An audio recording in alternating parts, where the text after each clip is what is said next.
ज्ञानेन्द्र जस्ता चाहिँ आफ्नो दाइको हत्यारालाई हामीले तपाईँले रास्ता हुनु मान्ने दाइ भाइ अहिले अलिकति म तपाईँलाई सिनियर गर्छु बाहिरतिर भइदिया भयो नि तिम्रो चाहिँ यो जिब्रो सिब्रोमा थुदिदिन्थे हामी वैशाख 12 गते बालिन शाहको सकार ढालिदिन्छौँ भन्नुभएको छ महेश बस्नेतले यो के हो के गर्न खोज्या महेशले फेरि ढालिदिन्छु के उनको औषधि पसल छ कि कन्डम बनाउने फ्याक्ट्री छ ढाल भनेको चाहिँ तपाईँको चाहिँ एउटा कन्डमको एउटा प्रकार हो कि अनि झापाबाट चाहिँ नि एकजना तत्कालीन चाहिँ नि गृहमन्त्री भनाउँदो यो कृष्ण सिलौटो अस्तिको निर्वाचन सिलौटो हो सिटौला होइन ऊ त पिस्ने काम गरिरहेको छ नि त यो समाजलाई मुलुकलाई धर्म पिसेर चाहिँ फाली होइन भने त्यही भएर सिलौटो हो त्यसरी जाति उदाहरण हुन्छ नि त सिलौटो हो छिमेकी कसको शर्मा ओली उनको छिमेकी म होइन मेरो छिमेकी हुन् उनी 48 सालदेखि दमक आए हुन् हामी चाहिँ 38 सालदेखि दमकमा बस्दैछौँ बोलिरहनु भयो भने सुन्नुहोस् अब तपाईँको हातमा हतकडी लाग्न बाँकी छ है के खाइने छैन मन्त्री केपी शर्मा ओलीको चर्चा छ हजुर पौष 27 गते काठमाडौँमा लट्ठी खाइन्छ भनेर तपाईँ बुटवलतिर भाग्नु भएछ त भाग्नु भएछ म छोरी मान्छेबाट भाग्नु भने के कुरो गर्नु भयो यिनीहरूले चाहिँ नि के गरे कानुनको दायरामा ल्याउनुपर्छ भनेको क्या मैले भ्रष्टाचारीहरूलाई अब यी सबै थताथुल्ला भइसकेका कुराहरूमा नीतिगत भ्रष्टाचारै भएको छैन भन्दै हुनुहुन्छ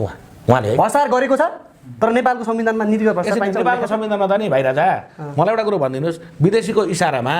मुलुकभरिका जनताहरूलाई तपाईँको होटलमा ल्याएर त्यो चाहिँ नि मुनको चाहिँ नि बिरिया र तपाईँको चाहिँ मूत्र मिसाएको वाइन पिलाउनु हुन्छ भनेर संविधानको कुन धारामा लेखेको छ मलाई भन्नुहोस् त्यो छैन सिद्ध गरे भने उहाँले भने जस्तै रियल भने त कारबाही हुन्छ जानुभयो त प्रधानमन्त्री ज्यू आफै 3 दिन बस्नु भएको छ त त्यो आफ्नो निवास छ यसो हरेक नेपालको के अरे मौलिक हक संविधानले आफ्नो के अरे इन्टरनेट गर्न पाइन्छ इन्टरनेट गर्न पाइन्छ वाइन खानुपर्छ कुनै विश्वको कुनै राष्ट्रपति प्रधानमन्त्री खाँदैन वाइन खान्छ आज त मैतीघर मण्डलामा मुक्कामुखीमा पर्नुभयो नि तपाईँ परिन्छ कहिले अब तपाईँले एकै लाठी पनि खाइन्छ प्रहरीले त पुरै लट्ठीसहित खेदिरहेको थियो त तपाईँलाई खेदे होइन नि त त्यो दौडको पनि मान्छेहरूले त एकदमै तपाईँ दौडिन पनि खपिस हुनुहुँदो रहेछ नि होइन कहाँ म दौडेँ मलाई त दौडाइएको हो नि अघिल्लो पल्ट चाहिँ शेरबहादुर देउवा प्रधानमन्त्री हुँदा त्यहाँ कञ्चनपुरमा त्यहाँ सीमा मिचिएर छ कि भारतले चाहिँ मिच्यो भनेर चाहिँ ओली कड्किँदै थिए यो सरकारले चाहिँ सीमाको चाहिँ सुरक्षा गर्न सकेन भनेर कड्किँदै थिए उनी चाहिँ प्रधानमन्त्री भएको थियो कति ठाउँमा मिच्यो अनि यस्ता चाहिँ नि धन्धुकारीहरूका कुरा अरू सबै काम कुरा गरौँ यो नेताका कुराहरू नगरौँ यी नेता होइनन् यिनीहरू कुनेता हुन् है यिनीहरूलाई चाहिँ त्यो सुँगुर पनि मर्ने बेला त्यो भालाले चाहिँ रोपेर मारिन्छ नि चेतै भन्छ अरे यिनीहरूलाई चाहिँ नि नुनचुक नलाउन्जेल नि सिस्नो पानी नलाउन्जेलसम्म यिनीहरू चाहिँ लाई गाली मात्र गरेर सधैँ अब तपाईँले को नेता तपाईँ चाहिँ नेता भन्ने मलाई यी डाकाहरूलाई नेता भन्ने मुलुक लुट्ने जनता चुस्ने कसरी नेता हुन्छ नेता भयो दलाल भन्ने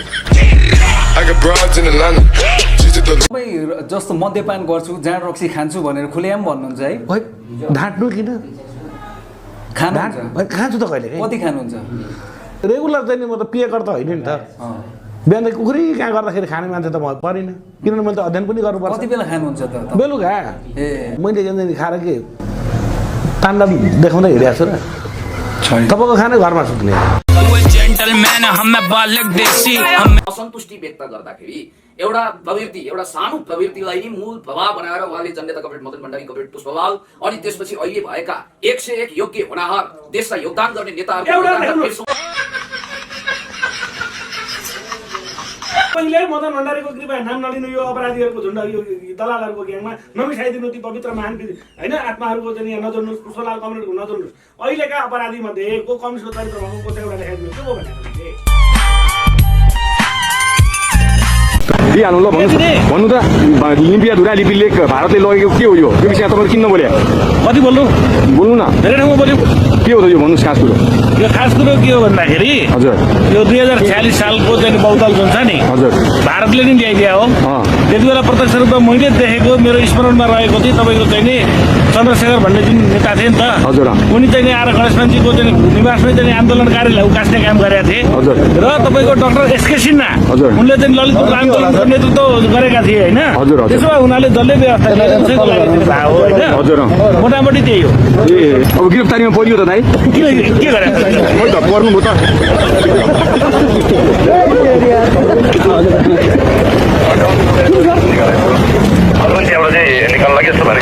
बोल्नुहोस् न केही भन्नुहोस् के भन्ने किन भन्ने के मैले कुरै बुझिनँ भने कि तपाईँहरूले सोध्नु आएर दिएर आउँछ